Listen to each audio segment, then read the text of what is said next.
جتنے بھی امیگرینٹس ہیں ان کو وفاقی ورک فورس ڈیولپمنٹ وسائل اور متعلقہ گرانٹ سے رسائی سے محروم کر دیا جائے۔ السلام علیکم دوستوں، میں فیاض محمود ہوں اور ہم بات کر رہے ہیں اس وقت امریکہ میں مختلف قوانین پاس کیے جا رہے ہیں، مختلف بلز پیش کیے جا رہے ہیں۔ پریزیڈنٹ ٹرمپ نے جب سے اقتدار سنبھالا ہے وہ مختلف ایگزیکٹو آرڈر بھی جاری کر رہے ہیں۔ جب وہ ایگزیکٹو آرڈر جاری کر دیتے ہیں تو اس کے اوپر عمل درآمد بھی شروع ہو جاتا ہے۔ اب جو ایگزیکٹو آرڈر جس کے اوپر عمل درآمد شروع کیا گیا ہے وہ ڈائریکٹلی انڈاکومنٹڈ امیگرینٹس کو متاثر کرے گا۔ اس کی وجہ کیا ہے کہ اس وقت امریکی محکمہ جو امپلائمنٹ اینڈ ٹریننگ ایڈمنسٹریشن ہے اس کی جانب سے وفاقی روزگار پروگرامز تک رسائی کے لیے ایک نیا ہدایت نامہ سامنے آ گیا ہے۔ وہ ہدایت نامہ کیا ہے وہ ہم آپ کے سامنے رکھ دیتے ہیں، اس سے آپ کو معلوم ہوگا کہ امیگرینٹس کے لیے اس وقت کس قسم کی مشکلات ہیں اور ان کو اب کون سے وسائل سے محروم کیا جائے گا یا وہ جس کے مستحق نہیں رہے، کیونکہ حکومت کا ماننا یہ ہے کہ یہ تمام تر وسائل ان تمام لوگوں کے لیے ہیں جو لیگلی یہاں پر موجود ہیں، جو لیگل راستے سے آئے، قانونی طور پر یہاں رہ رہے ہیں، اور یہ تمام وسائل ان کے لیے ہرگز نہیں ہیں جو غیر قانونی طور پر یہاں پر آئے، یا پھر قانونی طور پر آئے تو ضرور لیکن اب ان کا سٹیٹس غیر قانونی ہے۔ امپلائمنٹ اینڈ ٹریننگ ایڈمنسٹریشن کی جانب سے ایک نیا ہدایت نامہ ناظرین جاری ہوا ہے، جس میں اس کا مقصد یہ ہے کہ جتنے بھی امیگرینٹس ہیں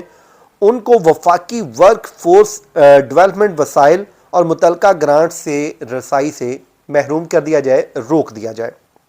یہ اقدام وفاقی حکومت کے دیگر اداروں کی طرف سے کیے جانے والے ایسے ہی اقدامات کے ساتھ مطابقت رکھتا ہے اور صدر ٹرمپ کے ایگزیکٹو آرڈر کے اوپر عمل درآمد کا حصہ ہے۔ Work force innovation and opportunity act اور اس سے متعلقہ تمام پروگرام سے مالی معاونت حاصل کرنے ادارے ادارے اس بات کے پابند ہوں گے کہ وہ جو سروسز فراہم کرنے سے پہلے ہر شخص کی تصدیق کریں آیا کہ یہ قانونی ہے یا پھر غیر قانونی ہے۔ مطلب اس بات کو ان کو پابند بنایا جا رہا ہے اس ایکٹ کے تحت کہ جس کو بھی آپ نے جاب دینی ہے، کوئی شخص کسی کو جاب دے رہا ہے تو اب یہ اس کی رسپانسبلٹی ہے کہ وہ اس بات کو یقینی بنائے کہ جس شخص کو جاب دی جا رہی ہے وہ قانونی طور پر یہاں پہ مقیم ہے، قانونی طور پر رہ رہا ہے اور اس کا کوئی غیر قانونی نہیں ہے۔ تو یہ تصدیق اس کے علاوہ اس کے پاس لیگلی کام کرنے کی اجازت نامہ بھی موجود ہے، تو پھر آپ نے اس کو جاب دینی ہے۔ اب یہ جو انسٹرکشن سامنے آئی ہیں، جو ہدایت نامہ ہوا ہے جاری، یہ سابق صدر جو بائیڈن انتظامیہ کی پالیسی کی جگہ لے رہا ہے، اور ان کے اوپر الزام موجودہ حکومت یہ لگاتی ہے کہ غیر قانونی امیگریشن کی حوصلہ افزائی کی گئی تھی اس دور میں، اور اب اس بات کے نئے ہدایت نامے کے ذریعے وہ کہتے ہیں کہ امریکی ٹیکس دہندگان کا جو ٹیکس پیئر کا پیسہ ہے وہ اب اس لوگوں کے اوپر لگے گا جو قانونی ہیں، اب ان پروگرامز کے اوپر لگے گا جو قانونی ہیں، اور ان کو اس میں سے کوئی حصہ نہیں ملے گا جو غیر قانونی طور پر یہاں پر مقیم ہے یا اس ملک میں کام کرنے کے اہل نہیں ہے۔ اب اس حوالے سے جو امریکی سیکرٹری آف لیبر ہیں لوری شاویز ڈریمر، وہ یہ کہتی ہیں کہ صدر ٹرمپ کی قیادت میں امریکہ کی ورک فورس پہلے سے کہیں زیادہ مضبوط ہو چکی ہے، کیونکہ وہ قانون کی بالادستی کو یقینی بنا رہے ہیں اور امریکی لیبر کو ترجیح دینے کے لیے پرعزم ہیں۔ حکومت کی پالیسی یہ ہے کہ ہم باہر کے لوگوں کو یا پھر جو غیر قانونی لوگ مقیم ہیں ان کو بعد میں لے جائیں، پہلے اپنے لوگوں کو ترجیح دیں جو لیگلی یہاں پر موجود ہیں، جو لیگلی یہاں پر رہ رہے ہیں یا پھر اپنے لوگ ہیں، تاکہ ان وسائل کو اپنے لوگوں پر استعمال کیا جا سکے۔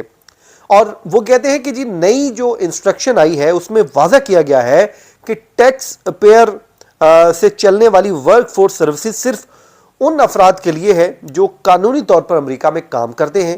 اور کرنے کے مجاز ہیں، جیسا کہ وفاقی قانون کا یہ تقاضا بھی ہے۔ اور وہ کہتے ہیں کہ جی ہم ان پروگرامز کو ان کے اصل مقصد پر مرکوز رکھتے ہوئے صرف اچھے روزگار کو امریکی لیبر کے لیے محفوظ کر رہے ہیں، بلکہ وہ کہتے ہیں غیر قانونی امیگریشن کے خاتمے اور جو بارڈر کے اوپر تحفظ ہمیں دینا ہے اس کو اپنی وابستگی کا اعادہ بھی کر رہے ہیں۔ ان تمام ایکسرسائز کا مقصد یہ ہے کہ جتنے بھی لوگ کام کر رہے ہیں، غیر قانونی جتنے بھی لوگ ہیں ان کو کام نہ ملے، بلکہ یہ ورک فورس ساری کی ساری لیگل جن کے پاس اجازت نامہ ہو وہ کام کر سکیں۔ اب وہ یہ کہتے ہیں کہ یہ اقدام امپلائرز کو اس بات کا یقین بھی دلائے گا کہ جب وہ ورک فورس سسٹم کے ساتھ شراکت داری کریں گے تو انہیں ایسے لیبر میسر آئیں گے جو نہ صرف ضروری سکلز رکھتے ہوں بلکہ قانونی طور پر امریکہ میں کام کرنے کے اہل بھی ہوں۔ اس تمام تر ایکسرسائز کا ایک ہی مقصد ہے کہ جتنے بھی امیگرنٹس ہیں، انڈاکومنٹڈ لوگ ہیں، ان کا راستہ روکا جائے اور لیگل لوگوں کو کے لیے کام کے راستے کھولے جائیں۔ اب میں آپ کو اس کو تھوڑا سا ایلیبریٹ کر دیتا ہوں، پھر ہم اپنی بات کو ختم کرتے ہیں کہ آپ سوچئے کہ جب انڈاکومنٹڈ لوگ نہیں رہیں گے اور آپ لیگل یہاں پر موجود ہوں گے،